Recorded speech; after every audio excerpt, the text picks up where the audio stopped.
हैं अरमान। मॉर्निंग, पहले तो बताइए कि कल कौन कौन से नंबर्स निकल कर आए हैं, कैसे रहे? बिल्कुल, गुड मॉर्निंग। कल भी कई सारे नंबर आते हुए दिखे हैं, जिसमें सबसे पहले दिग्गज की बात करें तो टाटा मोटर्स, यहाँ पर जो हमारा अनुमान था उससे बेहतर जो है नतीजे आते हुए दिखे हैं। आय में लगभग आपको 42% 42% के आसपास की ग्रोथ दिखेगी। कामकाजी मुनाफा देखिए लगभग 326%, लगभग आप अगर आप देखें 300% से भी ज़्यादा जो है वहाँ पर आपको बढ़ता हुआ दिखा है। मार्जिन्स में अच्छा खासा इंप्रूवमेंट है, 4.4% से बढ़कर 13.3% बढ़कर आए हैं। हमारा अनुमान 11.4% का था, उस हिसाब से भी आपको दिखेगा काफ़ी बढ़िया है यहाँ पर आपको आते हुए दिखे हैं। उसी के साथ साथ यहाँ पर अपडेट ये भी है कि बोर्ड ने टाटा मोटर्स डीवीआर के शेयर कैंसिल करने की स्कीम को मंजूरी देते हुए दिखे हैं। टाटा मोटर्स डीवीआर के 10 शेयर के बदले टाटा मोटर्स के जो है 7 शेयर दिए जाएंगे। उस हिसाब से अगर आप देखें तो डीवीआर के शेयर होल्डर्स को मौजूदा अगर आप भाव देखेंगे जो कल की क्लोजिंग थे उसके हिसाब से लगभग 19.6% के प्रीमियम है वो बनकर आता है। और शेयर कैंसिल करने पर कंपनी के जो अगर आप देखेंगे आउटस्टैंडिंग इक्विटी शेयर्स है वो लगभग 4.2% घटेंगे। उसी के चलते ईपीएस जो है वहाँ पर इतना ही बढ़ सकता है।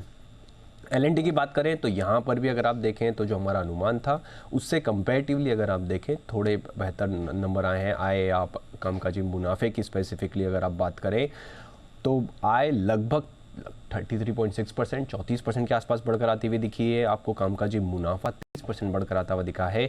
मार्जिन्स देखेंगे 11% से कम होकर 10.2% के आसपास आते हुए दिखे हैं। और मुनाफे की बात करें तो 46.5% के आसपास की आपको ग्रोथ दिखेगी। और कंपनी ने जो बायबैक का ऐलान भी किया है जिसमें लगभग वो 3.3 करोड़ शेयर्स जो हैं वो बायबैक करेंगे। अगर आप एग्जिस्टिंग पेडअप कैपिटल का देखेंगे 2.4% होगा और जो मैक्सिमम प्राइस होगा वो होगा 3,000 रुपये का। और कंपनी लगभग अगर आप देखें तो 10,000 करोड़ तक का जो है यहाँ पर बायबैक जो है उसका ऐलान करते हुए दिखे हैं।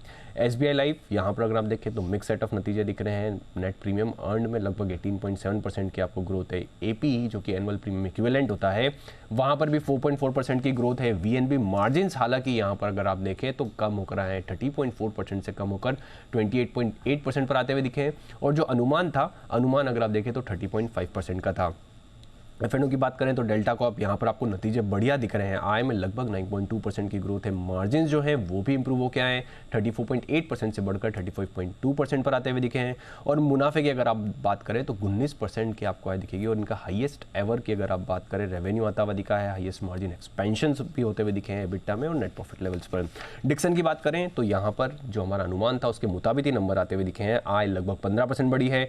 मार्जिन में आपको इंप्रूवमेंट दिखेगा, 3.5% से बढ़कर 4.1% पर आते हुए दिखे हैं। और नतीजों में सीएट की बात करें तो यहाँ पर नतीजे बढ़िया दिख रहे हैं। आय लगभग 4.2% बढ़कर आई है। मार्जिन्स में अच्छा खासा इंप्रूवमेंट है, 5.9% से बढ़कर 13.2% पर आते हुए दिखे हैं। और मुनाफे में भी आपको काफ़ी बड़ा जो है उछाल आता हुआ दिखा। सीएंड की बात करें तो आय लगभग 4% गिरकर आई है। मार्जिन्स जो हैं वो 14.2% से इंप्रूव होकर 14.7% पर आते हुए दिखे हैं।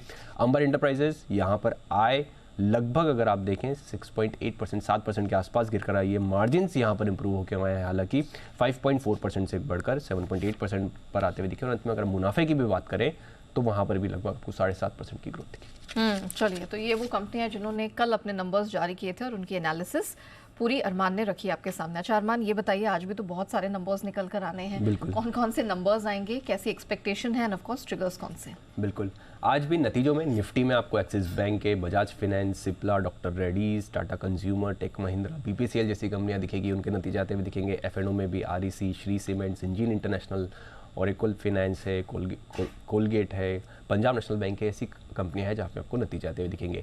आरईसी पर ध्यान रखना है क्योंकि बोर्ड बैठक में नतीजों के साथ साथ प्राइवेट प्लेसमेंट के जरिए फंड जुटाने पर जो है वहाँ पर भी विचार किया जाएगा। टीटीके हेल्थ केयर यहाँ पे डीलिस्टिंग ऑफर जो है इनका बंद होता हुआ दिखेगा। एक्स डेट है कमिंस इंडिया में जहाँ पर फाइनल डिविडेंड है 13 का।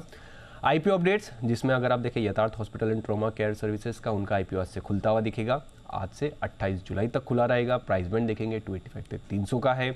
और इशू साइज जो है वो 685 करोड़ का है, जिसमें फ्रेश इशू 490 करोड़ का है। और कंपनी ने एंकर बुक के जरिए लगभग 206 करोड़ रुपए जुटाए हैं, जिसमें आईसीसीआई प्रू, आप बात करें Nippon life, Aditya Birla, HSBC, Goldman, SBI life, आदि जैसी जो कंपनियां हैं वहाँ पर जो फर्म्स इनकी तरफ से अच्छा खासा जो है फंड आता हुआ दिखा है।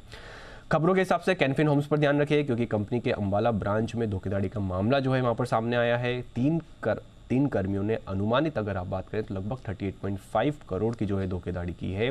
और जिसमें अगर आप बात करें मुनाफे पे अगर आप देखें टोटल जो रकम है वो तो मैंने ऑलरेडी आपको बताई दी है। और इस मामले पर अगर आप देखें आज जो है सुबह 8:30 बजे इन्वेस्टर कॉल भी है।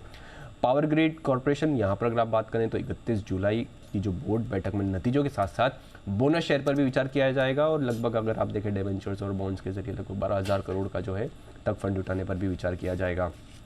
पीरामल एंटरप्राइजेज 28 जुलाई को बोर्ड की बैठक में नतीजों के साथ साथ बायबैक पर जो है वो विचार करेंगे।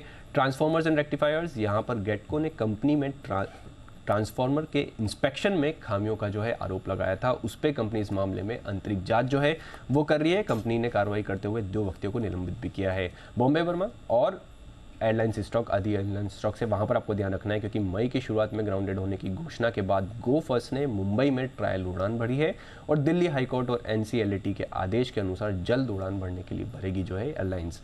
और अंत में NBCC पर ध्यान रखिए क्योंकि DGB जो कि दिल्ली जल बोर्ड है कि टेंडर प्रक्रिया गड़बड़ी मामले का जो ईडी का जो एक्शन आतंकवादी का है, दिल्ली NCR चेन्नई समेत 16 जगहों पर ईडी का सर्च हुआ है, जिसमें अगर आप प्राइवेट कंपनियों के ठिकानों पर भी जो है ईडी का एक्शन आतंकवादी का है। ओके